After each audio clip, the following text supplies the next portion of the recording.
You know right, assassini, airport and my moja nananum shegu edigu on my Your melody, my bow punch be a chiao. Yamamu new so a jumapa of Faton Hosua, oh yeah. Na humanity dream rebia, Yabeka was him. The dream being so near you a film sanity, and this dream may be near Boa Chia, and I say a Boa Baswa, it say bad as a Juma of Faton Hoson, so Hoson, and so, you know, your melody, asem kakra me pese meka na oboma me de to Ghana youth, especially youth ni nyina anim anase Ghana fo ni nyina anim se Ghana ni bia se wo MPP so wo NDC se woni political party bia no mumie nyina yemfe ho adwene mumie nyina yemfe ho adwene na especially omo di MPP achi a anase omom di NDC achi anase omom di eye Kennedy achi no especially Kennedy no kra no mo hwemu sie hwe Kennedy baabi a wo ye MP ankasa no hwe kronim se ne kronim ye den esitie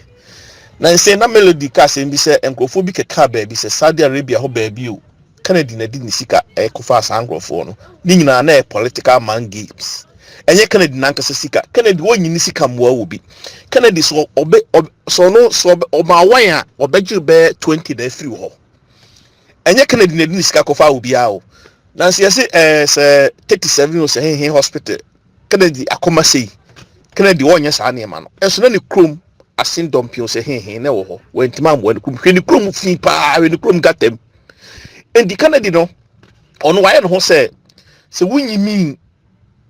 no anaso wonjimi wa unya bibia mfi no nti wobehwa omom di Kennedy achi ni nyina omo kasa be so omo kasa no sabi wase nyansa kakra yende enim obi si etimi sole kasa Kevin Taylor di nkrofo atem Kennedy ene Kevin Taylor ho ananyini ye nyina atem didi esuafi Kennedy Agyapong ho ni shatem didi hu se no se de Ghana ni bia all right so tibi didi judge atem all right so tibi didi panyi bia patem Kennedy agidi ye maame mo ne ye sister ho ma wa di o matemato to o mo ho mo panties ni ade nyina man yaka na se sa asem no se ye pese yi asem no anase ye pase ihu ba bi atemdidie ni fi ba ya enka Kennedy no na wo sam ko no ka se no papa ja atemdidie no ne nkola no enso ko so obi a obebusa ni bi o so sua atemdidie fi Kennedy ho Kennedy na che ya atemdidie endi se Kevin Taylor betra ho anase obi hu so obi aba media net internet ne so no odi obi atema Kennedy na me ehu saa de no wo ti ase na Kennedy na mbabo no kwa mu mo no kwa du no abegina so se Kevin Taylor de odi mpanifo atem Kevin Taylor de odi Ghana ni bi atem atem de fa hin suae Kennedy won check Kevin Taylor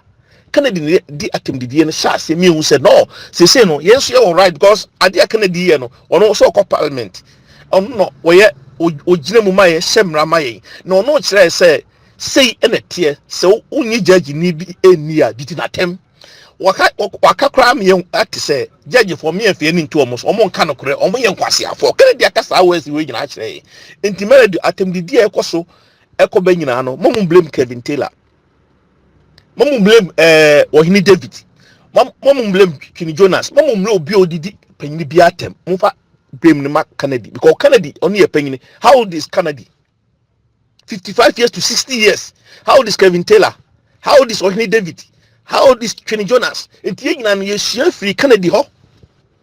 And you tell me the end there. I said more can see Kennedy. Na Kennedy no. Why Ghana for ni bi more? On so head daddy Fred crowd no kasa ne wo hene nima. Utim say Sebi Jimmy kakra wo. What you say? Kennedy ya no ape bibi kakra ma na Mommy and Kennedy no on free ni para sonko because Kennedy problem e koso Ghana nyina no Kennedy ne kreti na say why say market bi be she ade ande ayi nyina amanfo ani amre ana say amanfo ankasa anka Kennedy she market no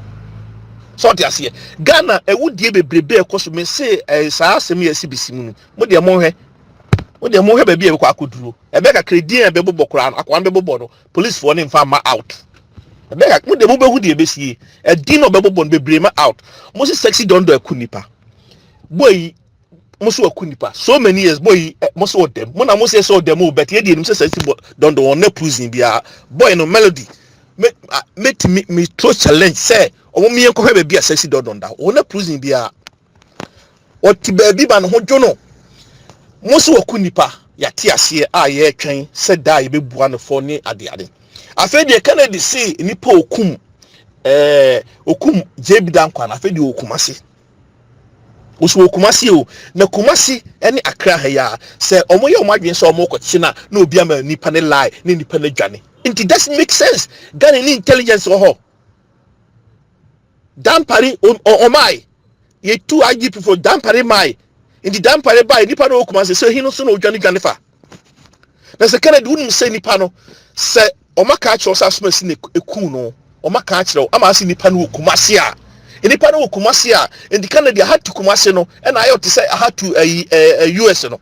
I had to US cross over play ko I had to Kumasi in there untimi kwachi nipa no but do betima akọ Kevin Taylor o US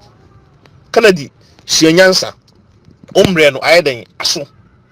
JB Dankwa nye sesi dondo ne ku no sesi dondo won na prison me kama Ghana for nyina so ati say me to challenge the ama Mr. Dampare say me to challenge a man Ghana for to challenge a man say on proof you wrong say sexy don't do the prison on proof you wrong sexy don't do na prison ya nyankwala kana di wudi nipa diagra che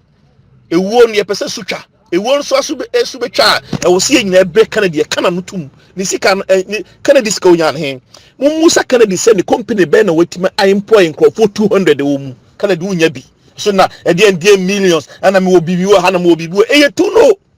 yenya ye taxi na etua na esika etua no ana Kennedy no e dey eye na japade e dey a Kennedy esisi nyina yen bottom sika wo me se mre ne so a ono ankasa no ohini David na kan you go know in civilis e mre ne so obehu